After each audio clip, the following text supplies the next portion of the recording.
Hey guys, how you doing? Luna here with a new video. Welcome back to the channel. Today I'm really happy because we have another George Harrison video. I know we've done pretty much everything with this guy on my channel. We asked whether or not he was overrated. We faced him up against his best friend Bob Dylan in the Versus series. We ranked his entire discography and every single song he released with the Beatles as well. All the videos in the description. So when am I gonna leave this guy alone?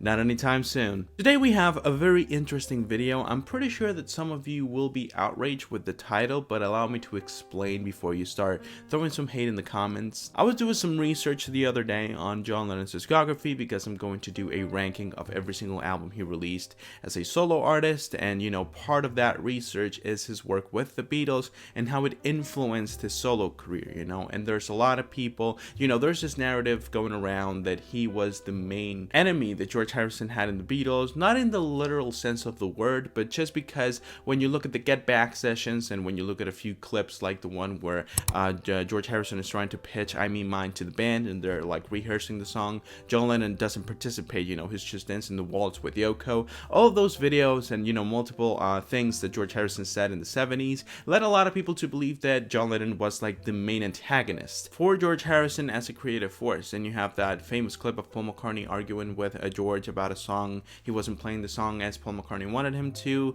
and George basically snapped and was like, I'll do whatever you want. I'll probably play the clip so you guys can see it too. I'm trying to help, you know, but I always hear myself annoying you, and I'm trying to. No, you're not annoying. Get so I can't You're say it, annoying. but you know what I mean. You always sound. I always feel as though I'm trying to put you down and stop you playing, but I'm not. I'm trying to stop us all playing until we know what we're playing. It was because of all these different situations and allegations made by George Harrison that All Things Must Pass was seen as such a success, because it wasn't only a success in terms of commercial sales and critical acclaim, it was also the time that George Harrison bested Paul McCartney and John Lennon in terms of songwriting. It happened once before with the release of Abbey Road, where George Harrison wrote two of the best songs from the album. Not the best ones, you know, and that's a topic for another video, but Something and Here Comes the Sun are definitely the most popular compositions that came out of that album. However, those were only two songs, so given the fact that the only other solo stuff we had from George was Electronic Sounds and Wonderwall Music, two albums that are not exactly the best, actually they're quite insufferable, people were wondering, you know, if given the opportunity to make an album fully by himself, 10, 12 tracks long maybe,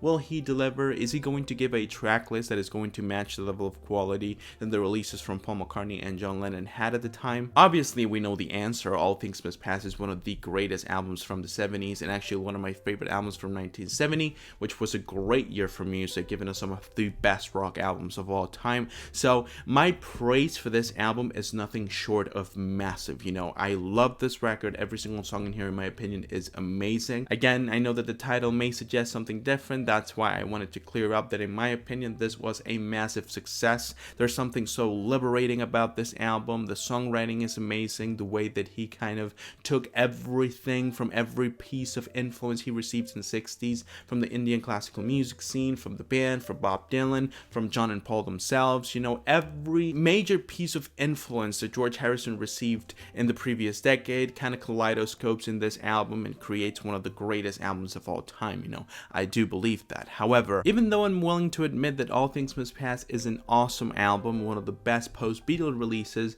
the problem is that people often rank this album as the best post-Beatles release, you know, and honestly, we have so many great records that offer such a variety of sounds and a different sound palette, and were so influential that it's hard for me to say this was the best post-Beatles release, and that is exactly why, in my personal opinion, All Things Must Pass kind of ruined or stalled George Harrison's career. Because I can understand someone saying back in 1970 and even 1971 that this was the best post-Beatles release, mainly because they just didn't understand how influential Plastic Ono Band was going to be in the following years. We're talking about one of the most influential albums of all time when it comes to performance. The scream therapy that John Lennon showcased in that album basically inspired a whole generation of musicians to try and do something similar. Not exactly the same, but definitely similar. And then you also have the album Imagine, which has some of the most recognizable songs that any Beatle released after, you know, the band broke up. It's even more obvious to see why people were calling this album the best release when you look at the two other Beatles, Paul McCartney and Ringo Starr. Ringo released a a selection of covers, and I personally feel like I'm not saying anything controversial when I say that Ringo was not exactly known for his performance, so releasing a covers album might have not been the greatest idea. And when it comes to Paul, even though I'm a really big fan of McCartney 1, it's obvious that it's not really a fully fledged project. There's a lot of unfinished ideas, and there's charm in the unfinished nature of the album. A lot of people call it proto indie pop because it's basically the footprint of what indie pop came to be, even more when you look at the album Ram. But in that album specifically, it just sounds rushed and unfinished and kind of like amateurish, So obviously, All Things Must Pass was seen as the greatest achievement of the former members of the Beatles, but nowadays it's a little harder to say so because we know the level of influence that albums like Ram and Plastic Ono Band had in the music industry. Ram is often called the first indie pop album ever made. Indie pop is a genre that rules the charts right now, and then Plastic Ono Band was massively influential in terms of performance,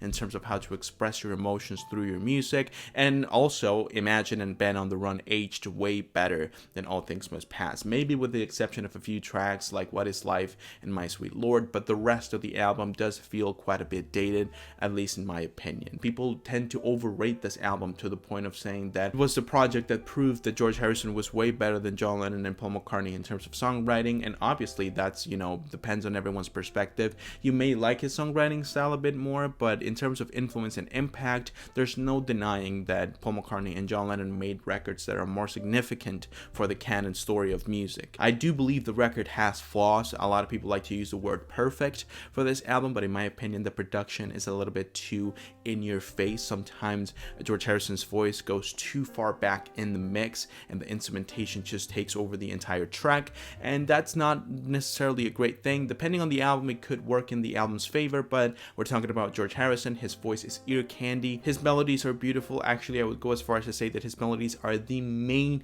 attraction in every single one of his albums. So if you put that too far back in the mix, the song kind of loses a lot of its, essence. The length of the album could also be an issue depending on whether or not you include the Apple Jam sessions, and you should include it because this album gets a lot of praise for being the first triple disc rock album ever made, and I think that, if it's praise for that, you should listen to all 3 of the discs, but the Apple Jam sessions are just not really that great, and there's quite a few songs in the original track list of the album that are not, they don't really match the level of quality that some of the other songs here, especially because the first half of the album is so evidently better than the second half. Most of the times I listen to the first half of this album and it's so good that the second half kind of feels like a bit of a letdown, I'm not saying I don't like it, I'm just saying that the balance in terms of quality is a bit all over the place. Those problems I have with the record only apply when people call this a perfect album, because even with its imperfections, this is still one of the greatest releases of all time. Once again, I absolutely adore this album, but it's because the public's perspective is so warped when it comes to this album that this becomes such an interesting conversation topic, because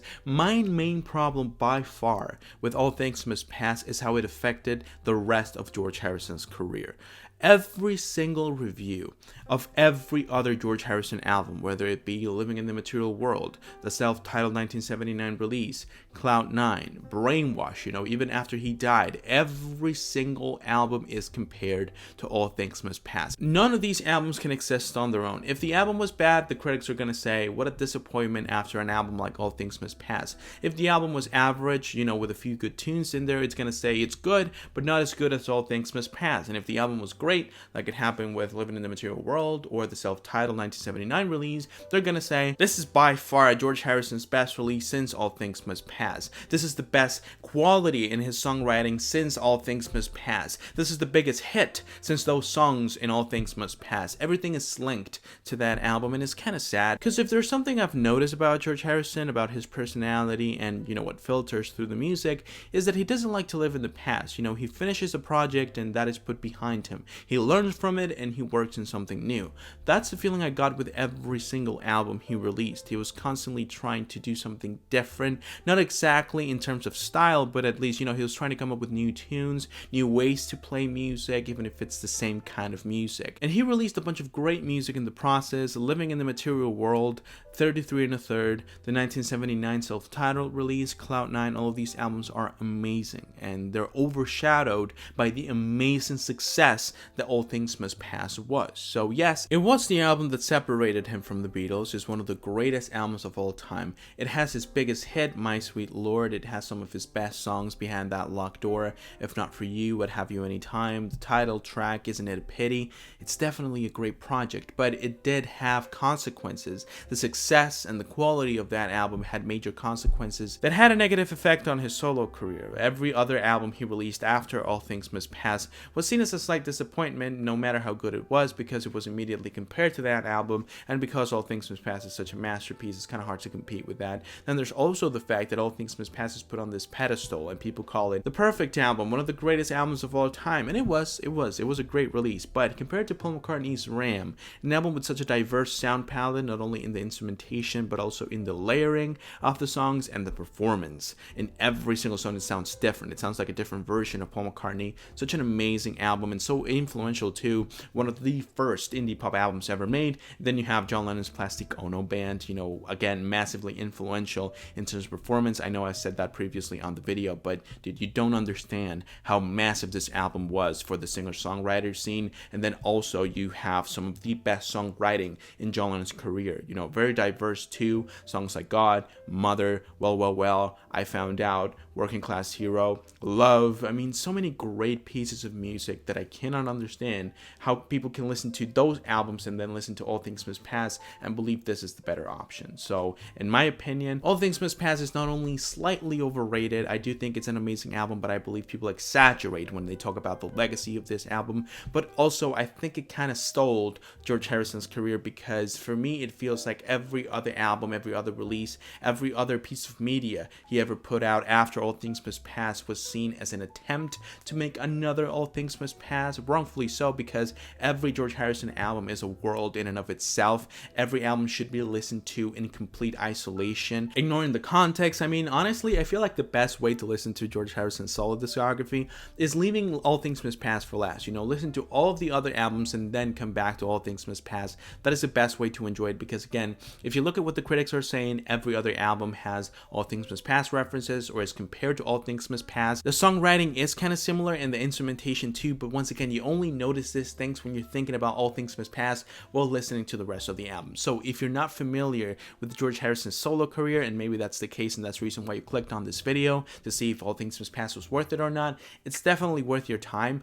But the consequences it created for the rest of his discography is everything but positive. However, that is only my personal opinion, my way of seeing things. I know that you probably don't agree. This is one of the most loved and respected albums of all time, so me making this video, I'm honestly a little terrified to read the comments nowadays, because there's quite a lot of insults down there, but I really value your opinion. The main reason why I created this channel was to have conversations about music, and that is the reason why I make videos about topics like this. I know that this is not a popular opinion.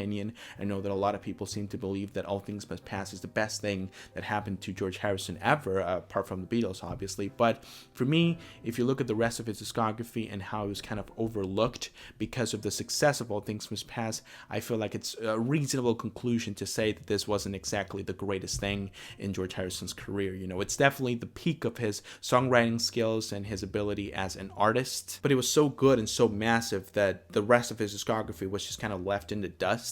And then there's the other side of people comparing it to John and Paul, and John Lennon and Paul McCartney are way better songwriters and artists overall than George Harrison. So that comparison is kind of silly, and putting him at the peak of that comparison is even sillier. I really do hope you guys enjoyed this video. If you did, go ahead and leave a like and subscribe to the channel so you don't miss any other videos that I upload. If you want me to talk about any other topics related to music, if you want me to check out a song, album, or artist, go ahead and leave it down below, and I'll make sure to read it and fulfill your request as soon as I can. Once again, I hope that you guys enjoyed, and I hope that I can see you soon with a new video. But until then, bye.